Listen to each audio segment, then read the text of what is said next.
Oi, minha gente, tudo bem com vocês? Meu nome é Sandra Rafaela, seja muito bem-vinda, muito bem-vindo, muito bem-vinde ao meu canal. E hoje nós teremos resenha de artigo.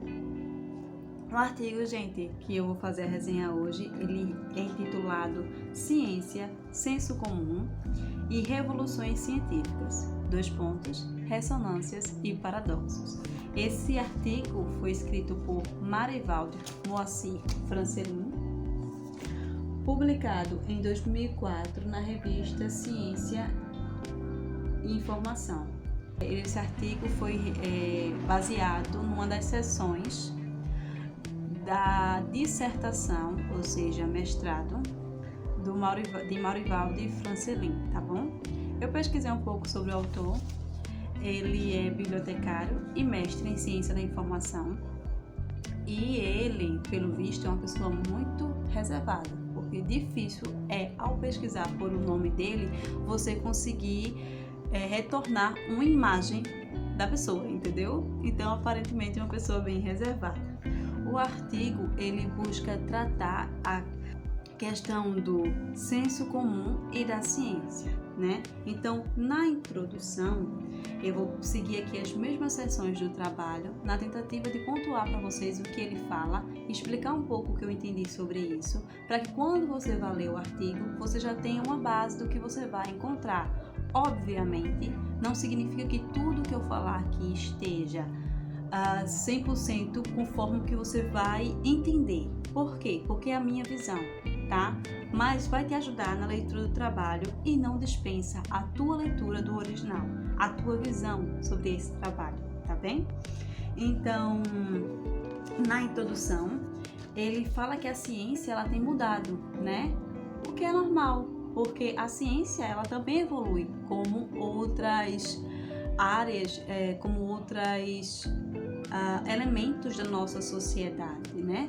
Então, é normal ela evoluir e com isso ela tem recebido características de estática e ao mesmo tempo de incerta, o que é muito novo. Lembrando que aqui é a introdução, então na introdução já é comum a gente trazer a nossa visão acerca do trabalho, porque a introdução é justamente para nos introduzir a esse trabalho, beleza? Então, a gente vai detalhar um pouco disso no decorrer do... Não só a gente, mas a gente que eu digo eu e o autor. Eu para vocês, o autor para nós. No decorrer do trabalho, tá? E aí ele fala sobre o contexto científico, que como objeto, a ciência ela não só interfere nos nossos contextos, mas ela também é influenciada pelos contextos e é por isso que ocorrem as revoluções, as transformações, melhor dizendo, na ciência.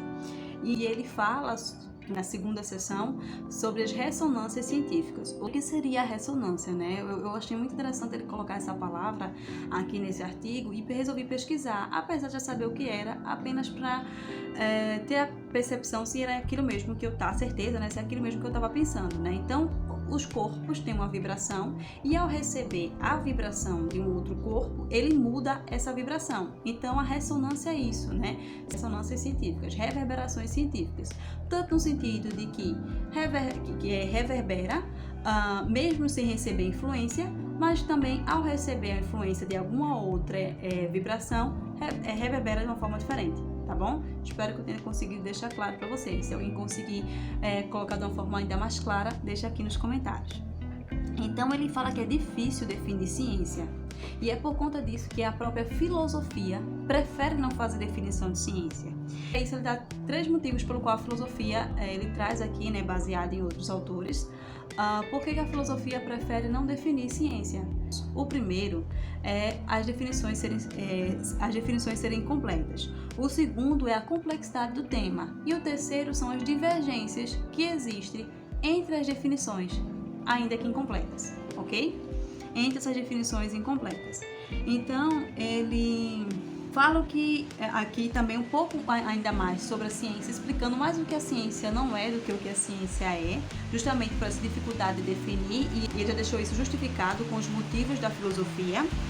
E então ele começa a falar os aspectos da ciência, né? Que a ciência ela não é só prática, né? Porque muitas vezes quando a gente pensa em ciência, a gente pensa num laboratório, uma pessoa vestida de branco, usando um óculos, uma touca, fazendo lá aquela observação num telescópio, né? Só que isso é um estereótipo que a gente tem do cientista, mas nem todo cientista precisa usar jaleco, nem todo cientista está no laboratório e nem todo cientista utiliza o telescópio. Existem várias ciências que não fazem uso do telescópio, tá?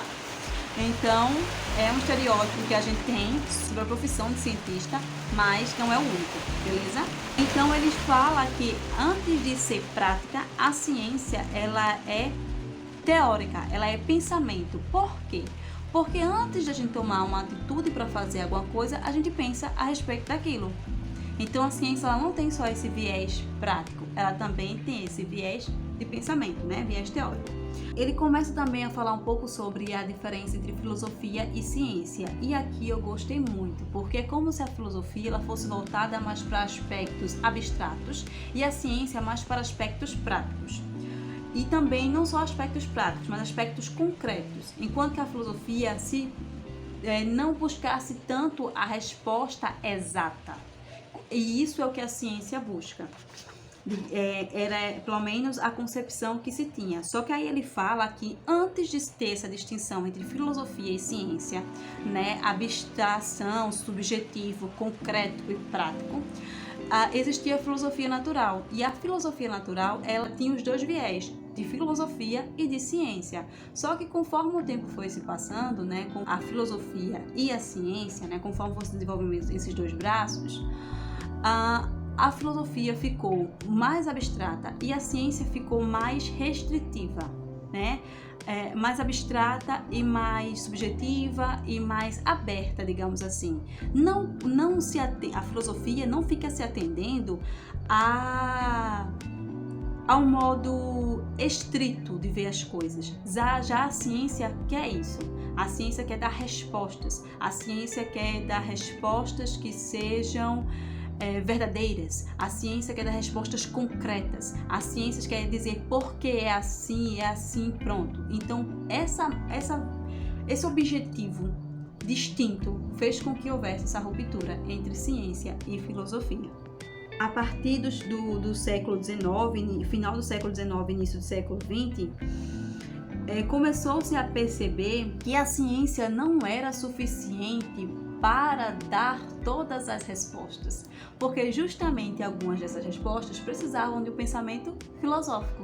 Assim como que ter respostas apenas baseadas na filosofia não nos traz segurança, não nos traz a concretude de certas coisas que a gente precisa. Então começaram a fazer, digamos que a retornar aquele pensamento lá da filosofia natural que tinha a junção desses dois. É bem interessante como que as voltas, né, que as teorias e as ideias dão. É muito interessante, assim, começa de uma forma e resolve romper e daqui a pouco tá vendo que precisa se juntar de novo. Eu acho isso muito interessante.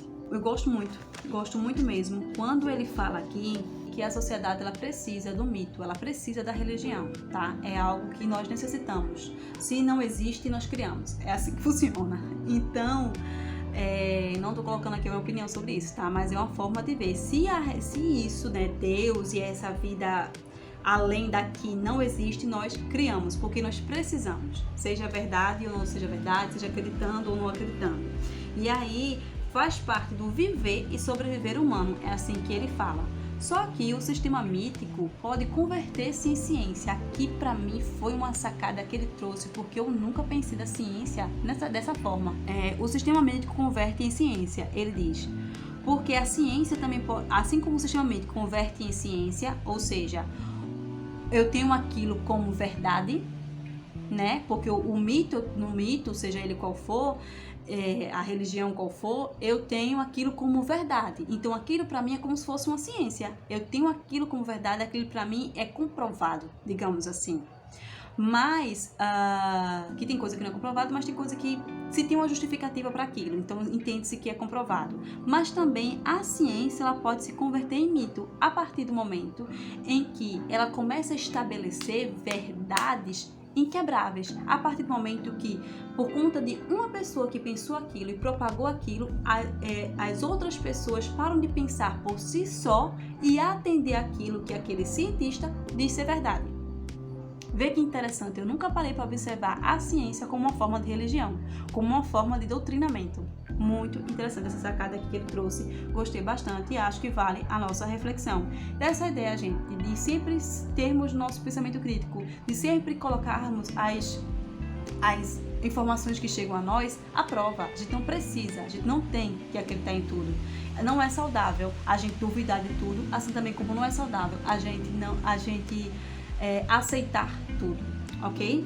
Mesmo que seja científico, ainda que seja religioso, beleza? Ele diz que hoje em dia tem que se ter esse equilíbrio entre o que é filosofia, entre o que é ciência, tendo-se a partir dessa percepção que teve que, isoladas, elas não conseguem responder tudo, entendeu? Então seria que ter um equilíbrio, uma junção entre essas áreas. Filosofia natural. Volta lá para o comecinho, como a gente estava comentando. A próxima sessão, o Maurivaldi chama de possibilidades em torno do senso comum. Amei aprender sobre o senso comum com você, Maurivaldi. De verdade. Ele fala que o que é o senso comum, né? O senso comum seria aquilo que é criado entre as pessoas. Seria um conhecimento criado entre as pessoas. Seria um conhecimento da prática, um conhecimento da experiência, da vivência, certo? Então a ciência, ela precisa do senso comum. Por quê? Porque é justamente por ser algo falado na sociedade, por ser algo contido na sociedade, que a ciência pode vir a querer estudá-lo e ver se é daquela forma ou não. Sendo, confirma-se aquele senso comum, não sendo, retrata-se aquele senso comum, discorda daquele senso comum. Então, a ciência, ela precisa desse senso comum, porque é como a gente estava dizendo lá no começo, a ciência, ela não só influencia no contexto, ela também é influenciada pelo contexto. Então, em que é que a nossa sociedade está acreditando? Vamos estudar sobre isso. O que é que a nossa sociedade tem como verdade? Vamos estudar sobre isso. E o que não é verdade para nós? Vamos estudar sobre isso. Então, a ciência depende do senso comum e o estudo científico leva esse senso comum ao status de científico. E ele comenta aqui que eu achei também bem interessante, que a ciência tende a querer desprezar o senso comum, né? Essa história de que isso é senso comum, isso não é científico. Eu gosto porque ele, em primeiro lugar, já mostra que a ciência precisa do senso comum. Então, não tem por que desprezá-lo. E, além disso, a ciência tem essa visão de que o senso comum seria um senso sem esse status científico.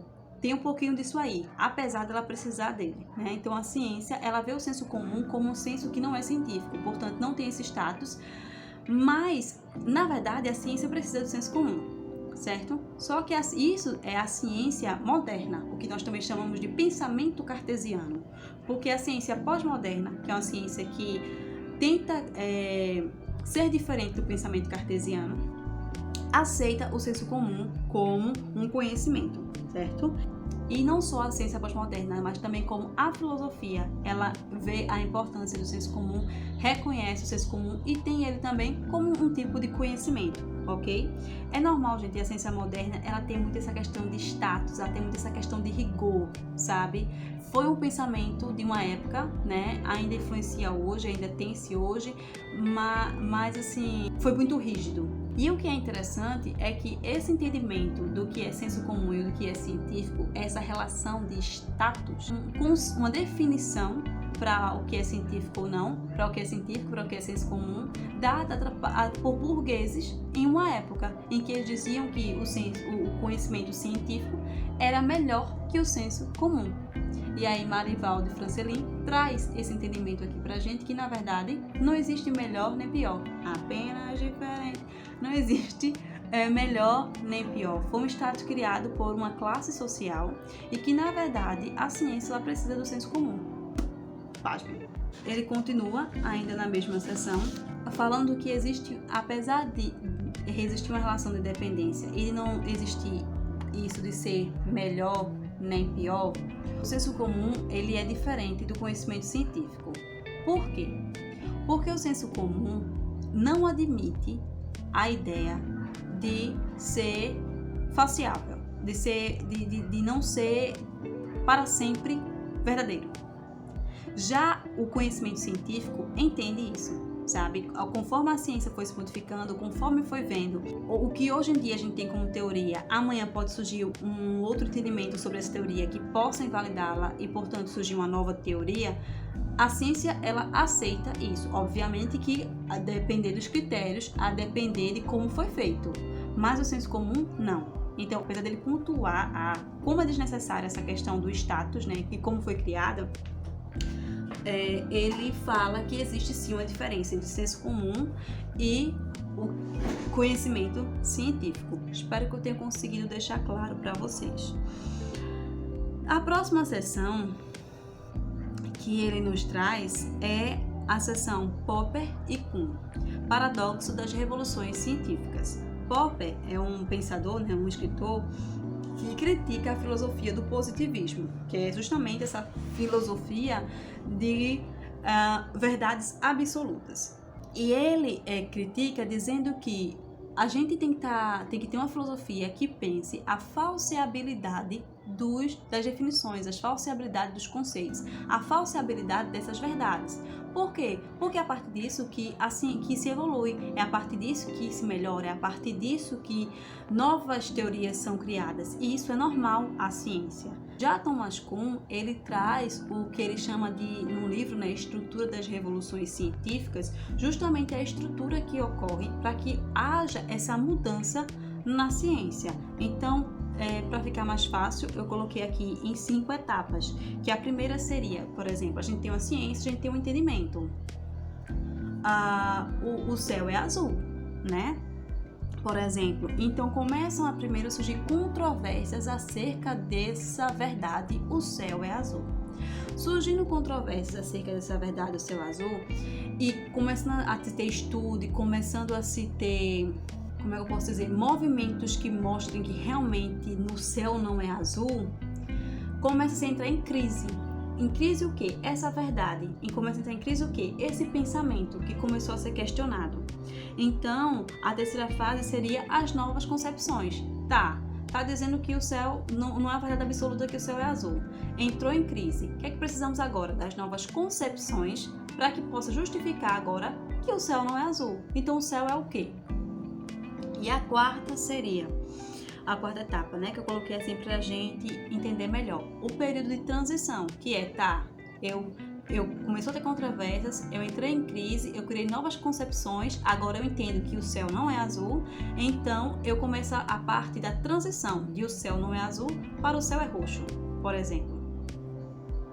E a quinta seria a substituição do paradigma, a substituição desse entendimento. É óbvio, gente, que eu coloquei isso a um nível bem ilusório, né? Mas isso acontece na história da ciência. Se você for, por exemplo, estudar a história do teu campo científico, você vai perceber como que houve movimentos que fizeram mudanças na história do teu campo científico, tá? Que é o que o Thomas Kuhn chama de paradigmas, né? Mudanças de paradigmas. Para algumas áreas, mudanças de modelos, tá bom? Que aí, como a gente está falando, entra justamente naquela ideia que Francelli traz lá na introdução, de que a ciência, ela muda, a ciência, ela se movimenta.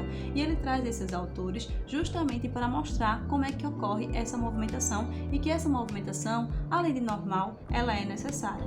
E com isso, ele consegue fazer isso após linkar essa ideia de ciência e de senso comum, né? Que não é, apesar de não ser igual, também não tem o melhor que o outro, são apenas diferentes. Então, assim, na seção considerações finais, ele fala que hoje em dia, né, confirmando o que ele disse no decorrer do texto, está havendo uma flexibilidade em relação a visão que se tem da ciência e principalmente o entendimento de que sozinha a ciência não vai conseguir dar respostas para tudo, assim como também a filosofia não consegue. É necessário haver um equilíbrio entre elas. Assim, isso inclui, né, a visão de mito, a visão de Deus, a visão, no caso, de ciência, a visão de filosofia, e que elas são fundamentais para que exista a nossa sociedade, para que a gente consiga evoluir, para que a gente consiga dar resposta para as coisas,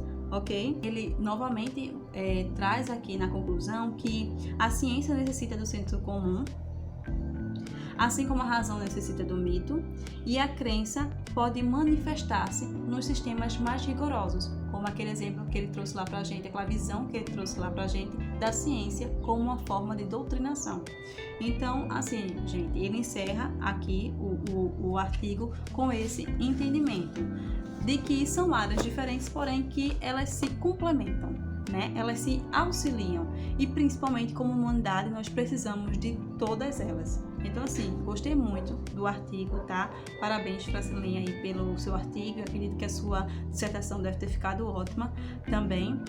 Obrigada por compartilhar conosco e eu agradeço também a você por ter assistido. Um cheiro e a gente se vê. Leia o artigo.